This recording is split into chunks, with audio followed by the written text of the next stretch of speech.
समझेगा, इसकी समझ ही छोटी है। Don't you understand? इसकी समझदारी कैसे बढ़ाऊं? કેટલી વાર કહેવાનું સમજાતું નથી? My dear, he will not understand. इसकी समझ अंडरस्टैंडिंग का लेवल इतना ही छोटा है, लेकिन कैसे बढ़ाएंगे? श्योरली हम इस वीडियो में यही देखेंगे कि हम अपनी अंडरस्टैंडिंग का लेवल कैसे बढ़ा सकते हैं। ठीक है ना? अंडरस्टैंडिंग का लेवल किससे जरूर रिलेटेड है? इंटेलेक्चुअल लेवल ऑफ माइंड से रिलेटेड है। ठीक है? तो इसमें कई सारे रास्ते हैं। सबसे फर्स्ट रास्ता जो है वो क्या है? एक्सपीरियंस। एक्सपीरियंस मतलब अनुभव। जैसे आप आग से जलते हैं, लाइव वायर पकड़ने से करंट लगता है, हम गिर जाते हैं तो हमें चोट लगती है, दर्द होता है, ये सब अनुभव है कि नहीं? ये अनुभव जैसे हम करेंगे वैसे हमारे माइंड में वो अंडरस्टैंडिंग का लेवल बढ़ता है। ठीक है? उस समझ के लिए हमें 5 ज्ञानेंद्रिय दी गई है जिसको हम सेंस ऑर्गन्स बोलते हैं। जैसे आंखों से हम देख सकते हैं, नाक से स्मेल कर सकते हैं, टंग से टेस्ट कर सकते हैं, कान से सुन सकते हैं और त्वचा से हम फील कर सकते हैं। इन सब सेंसेस से सराउंडिंग एनवायरनमेंट का नॉलेज हमारे अंदर ब्रेन तक पहुंचता है, हमें एक्सपीरियंस देता है और इससे हमारी अंडरस्टैंडिंग बढ़ती है। सेकेंड लेवल, सेकेंड चीज क्या है अंडरस्टैंडिंग बढ़ाने के लिए? अवेयरनेस। अगर हम अवेयरनेस में रहेंगे तो हमें सराउंडिंग्स की सारी इंफॉर्मेशन हमें अपग्रेडेशन ऑफ अवर अंडरस्टैंडिंग के फॉर्म में मिलेगी। कैसे अवेयरनेस? एग्जाम्पल, न्यूटन ने क्या देखा कि एप्पल गिरा पेड़ पे से और नीचे की तरफ गिरा। ये तो हम सब ने देखा है, लेकिन कभी हमें वो थियरी ऑफ ग्रेविटी पता चली? न्यूटन को पता चली क्योंकि उसने वही चीज देखी full awareness of his consciousness में। ये अवेयरनेस में कैसे रहा जाएगा? जैसे कुछ लोग पास्ट में रहते हैं हमेशा, मेरे साथ क्या हो गया, क्या हो रहा था, और कुछ लोग फ्यूचर में रहते हैं, मैं आगे क्या करूंगा, उसी में रहते हैं। प्रेजेंट में रहना मुश्किल है। प्रेजेंट में रहना मतलब ध्यान में रहना, ध्यान में रहना मतलब अवेयरनेस में रहना।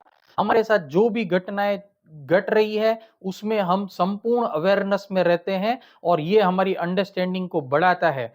प्रोफेसर पार्क ने भी क्या देखा कि हाथ पे दिया गया ट्रीटमेंट हमारे बॉडी की प्रॉब्लम्स को सॉल्व करता है।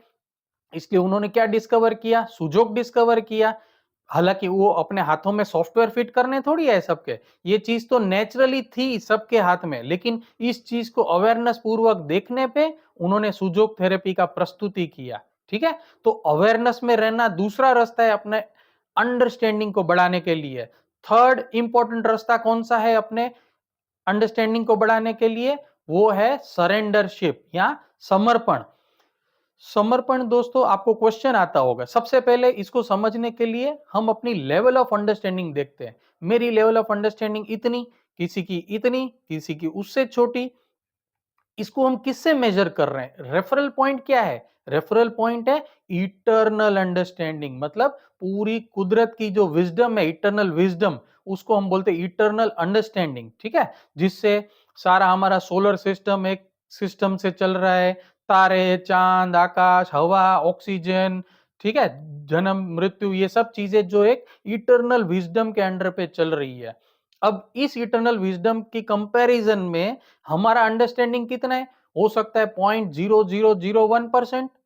ठीक है? आइंस्टाइन, जिसको हम बहुत ही इंटेलिजेंट आदमी समझते थे, उसका intellectual level in comparison with eternal understanding कितना था? 0.1%। तो हम लोग तो उससे कई गुना नीचे हो गए। तो इस बाकी की 99.99% जो इटर्नल विजडम है उसको अगर हम एक्सेस कर सकते हैं तो हमारी विजडम या हमारी अंडरस्टैंडिंग कितनी बढ़ जाएगी। अच्छा, दूसरी बात, मैं साइंटिफिक इंसान हूं, मैं मेरे अंडरस्टैंडिंग के नीचे जो आता है उसी को मैं अपनी लाइफ में होने दूंगा। उसका मतलब क्या हुआ कि मेरी अंडरस्टैंडिंग 0.001%, उसके नीचे जो भी आया उसी को मैं लाइफ में होने दूंगा, तो 99.99% को मैं बोल दूंगा भाई मेरी लाइफ में तुम्हारे लिए कोई जगह नहीं। मतलब मैंने क्या किया? अपने साथ ही इनजस्टिस किया और मैंने अपनी ग्रोथ को, अपनी माइंड को रोक दिया। तो इसको एक्सेस कैसे किया जाए? इसको एक्सेस करने का एक ही रास्ता है, दैट इज समर्पण, सरेंडरशिप जिसको बोला जाता है। किसको सरेंडर करें?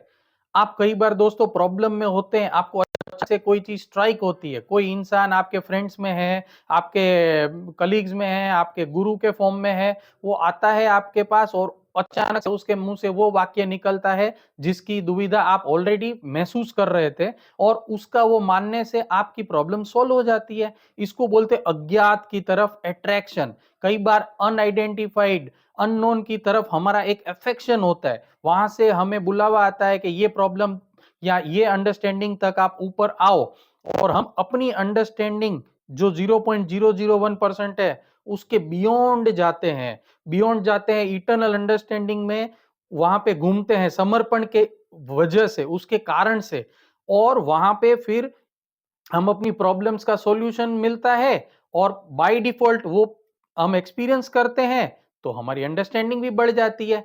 इसी तरह से जो इंटेलिजेंट लोग हैं वो अपने समर्पण में पहुंचे, वहां तक गए, अपनी अंडरस्टैंडिंग को बढ़ाते गए और लास्ट में वो इटर्नल अंडरस्टैंडिंग को भी समझने के लिए सक्षम हो जाते हैं। लेकिन दोस्तों, ये समर्पण करने के लिए क्या जरूरी है? ट्रस्ट, श्रद्धा। आप जिसको समर्पण कर रहे हो उसके प्रति अगर आपकी श्रद्धा नहीं है तो आपका समर्पण बेवजह है।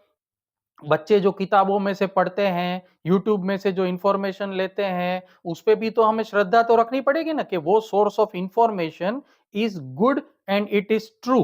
ठीक है ना? ये समर्पण करना जरूरी है, समर्पण के लिए श्रद्धा रखना जरूरी है।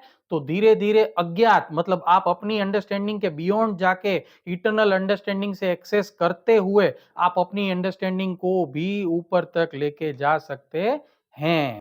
ओके, लेकिन ट्रस्ट रखा, सरेंडर किया, तो भी कई बार भरोसा टूट जाता है। फिर मतलब अगर हमने कोई समर्पण किया श्रद्धा रखते हुए, सबसे पहले इंपॉर्टेंट चीज क्या है?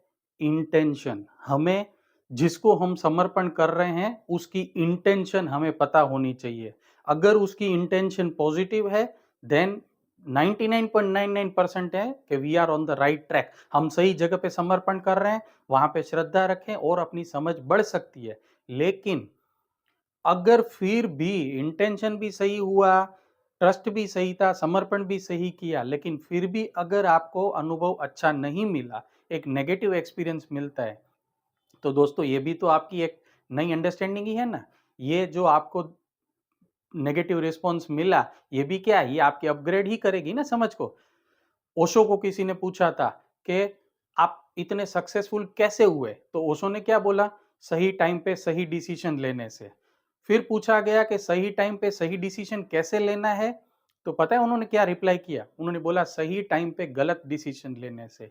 अगर आपके साथ गलत नहीं होगा तो आपके साथ फिर आगे सही कैसे होगा? बट प्रोवाइडेड कि आप छोड़ न दें।